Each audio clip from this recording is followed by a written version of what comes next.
হে enemy lovers, আজকে তোমাদের কাছে নিয়ে এসেছি টপ 5 ওয়ার্ল্ডের বেস্ট কালেকশন। যে এনিমি সিরিজগুলোতে তোমরা ভরপুর অ্যাকশন, ইমোশনাল এবং জটিল রহস্যর কাহিনী দেখতে পারবা। তো বন্ধুরা, চলার কথা না বাড়িয়ে মূল ভিডিও শুরু করা যায়।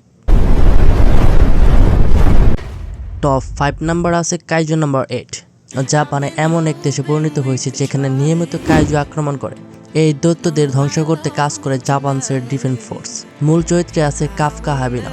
সে একদিন জাপানের ডিফেন্স ফোর্সে যোগদান করবে এবং কাইজু ধ্বংস করবে। তার স্বপ্ন পূরণ করতে পারে না এবং সে কাইজু পরিষ্কারের দলে কাজ করে। কিন্তু হঠাৎ করে এক অ্যাক্সিডেন্টের পর একটি ছোট কাইজু তার শরীরে ঢুকে পড়ে আর সে নিজে একটি কাইজুতে রূপান্তরিত হয়ে যায়। এরপর কাফকা 2 জীবন নিয়ে বাঁচে। একজন মানুষ হিসেবে ডিফেন্স ফোর্সে যোগ দেওয়ার চেষ্টা করে, অন্যদিকে কাইজু নাম্বার 8 নামে পরিচিত হয়ে যায় এবং সরকার তার পিছনে পড়ে যায়। কাইজু নাম্বার 8 একটি শক্তিশালী ইমোশনাল গল্প যেখানে এক সাধারণ মানুষের দৈত্যের রূপ নিয়ে অসাধারণ যাত্রা শুরু করে। এই গল্পের মূল থিম হচ্ছে নিজের স্বপ্ন পূরণের জন্য লড়াই, ভালো মন্দ সীমারেখা এবং বন্ধুত্ব আত্মত্যাগ দায়িত্ব। নেক্সট টপ 4 নাম্বারে আছে মাই হিরো একাডেমিয়া।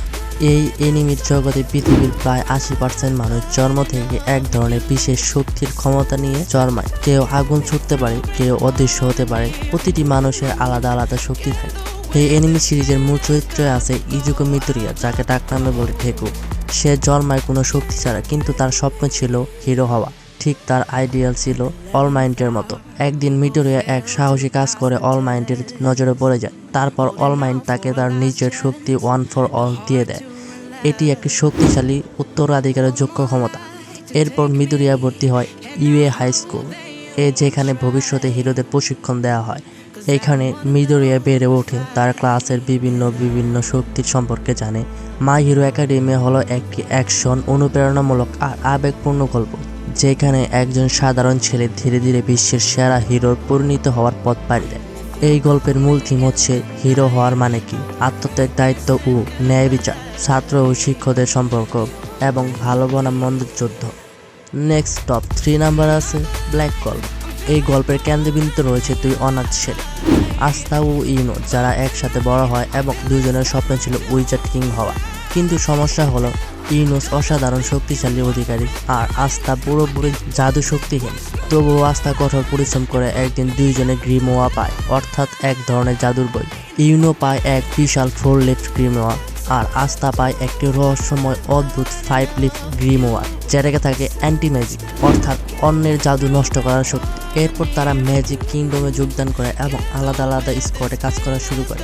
এবং এই গল্পে আরও দেখা যায় তারা ধীরে ধীরে শত্রু, দানব, ঐতিহাসিক রহস্য ও ডার্ক ম্যাজিক এর বিরুদ্ধে লড়াই করতে করতে নিজেদের শক্তি বাড়ায়।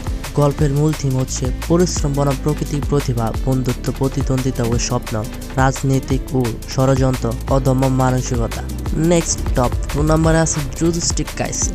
গল্পের কেন্দ্রবিন্দুতে আছে ইউজি নামের এক হাই স্কুল ছাত্র। সে শারীরিকভাবে খুবই শক্তিশালী হলেও সে সাধারণ জীবনকে বিশ্বাস করে। একদিন সে একটি অভিশপ্ত বস্ত্র খুঁজে পায়, যেটা ছিল রিয়েমের সুকুনা নামে এক প্রাচীন ও ভয়ঙ্কর অভিশপ্ত আত্মার আঙ্গুল। এক দুর্ঘটনায় ইজি বাধ্য হয়ে সেই অভিশপ্ত আঙ্গুল খেয়ে ফেলে এবং সুকুনার পাত্রে পরিণত হয়। কিন্তু আশ্চর্যভাবে সে নিজেকে মানসিক শক্তিশালী সুকুনাকে নিয়ন্ত্রণ করতে সক্ষম হয়। এই ঘটনার পর জুজুৎসু হাই নামে এক গোপন স্কুল তাকে ভর্তি করানো হয়, যেখানে জুজুৎসু জাদু ব্যবহার করে শক্তিশালী অভিশপ্ত আত্মাকে ধ্বংস করার প্রশিক্ষণ দেওয়া হয়। এখানে মূল উদ্দেশ্য হচ্ছে ইজুর সব অভিশপ্ত আঙ্গুল সংগ্রহ করে খাবে, যাতে শেষমেশ তাকে মেরে সুজুনাকে পুরোপুরি ধ্বংস করা যায়। আর এইখানে সব থেকে জনপ্রিয় চরিত্রে আছে সাতোরু গোজো, জুজুৎসু জগতের সব থেকে শক্তিশালী শিক্ষক। আর তোমরা তো অবশ্যই সাতোরু গোজোকে চিনো। যাই হোক, জুজুৎসু কাইসেন হলো বন্ধুত্ব, আত্মত্যাগ, অপ্রকৃত শক্তি ও অন্ধকার জগতের বিরুদ্ধে এক চরম যুদ্ধের গল্প, যেখানে অভিশপ্ত আত্মা এক দল বিরুদ্ধে জুজুৎসু ব্যবহারকারী যারা মানুষের ধ্বংস চায় তাদেরকে ধ্বংস করা। তো ফাইনালি আমরা চলে এসেছি টপ 1 নম্বর। আর টপ 1 নম্বরে আছে ডেমন স্লেয়ার। এই এনিমি সিরিজের গল্প শুরু হয় তানজিরো কামাডো নামক এক কিশোরীকে ঘিরে। সে পাহাড়ে তার পরিবার নিয়ে সাধারণ জীবনযাপন করেছিল। একদিন সে বাজারে যায় আর ফিরে এসে দেখে তার পরিবারকে ডেমন হত্যা করে ফেলেছে। শুধু তার ছোট বোন নিজেকে বেঁচে ছিল, কিন্তু সেও রাক্ষসে পরিণত হয়ে গেছে। তানজিরো ঠিক করে সে নিজেকে মানুষে পরিণত করবে এবং সে রাক্ষসকে খুঁজে খুঁজে বের করে প্রতিশোধ নেবে। এই উদ্দেশ্যে ডেমন স্লেয়ার ক্যাপসে যোগ দেয় এক গোপন সংগঠন যারা রাক্ষস হত্যা করে। এখান থেকে শুরু হয় তার রাক্ষস ধ্বংসের যাত্রা, যেখানে বিভিন্ন হাসিরা ও শত্রুদের মুখোমুখি হয়। এই এনিমি সিরিজের মূল ভিলেন হচ্ছে মোজান, সে সব রাক্ষসের মূল উৎস এবং তানজিরো পরিবারের হত্যাকারী। ডেমন স্লেয়ার এমন এক আবেগপূর্ণ শক্তিশালী গল্প যা অনেকে ভিডিওয়ে জায়গা করে নিয়েছে। ডেমন স্লেয়ার এই এনিমি সিরিজে তোমরা দেখতে পারবা আত্মত্যাগ, অসাধারণ অ্যাকশন ও অ্যানিমেশন, ভালো মন্দের লড়াই আর ইমোশনাল সিনের তো অভাবই নেই। আর কমেন্ট করে অবশ্যই বলে যে তোমাদের এনিমি সিরিজ কোনটা সব থেকে ভালো লেগেছে। আর যদি আমার ভিডিও তোমাদের ভালো লেগে থাকে তাহলে লাইক করো, কমেন্ট করো, বেশি বেশি শেয়ার করো আর সাবস্ক্রাইব করতে অবশ্যই ভুলবে না, কেননা এমনি নিত্য নতুন এনিমি সিরিজের আপডেট সবার আগে পেতে। তো আজকের মতো বিদায় নিচ্ছি, দেখা হবে নেক্সট কোনো ভিডিওতে। ওই পর্যন্ত ভালো থেকো, আল্লাহ হাফেজ।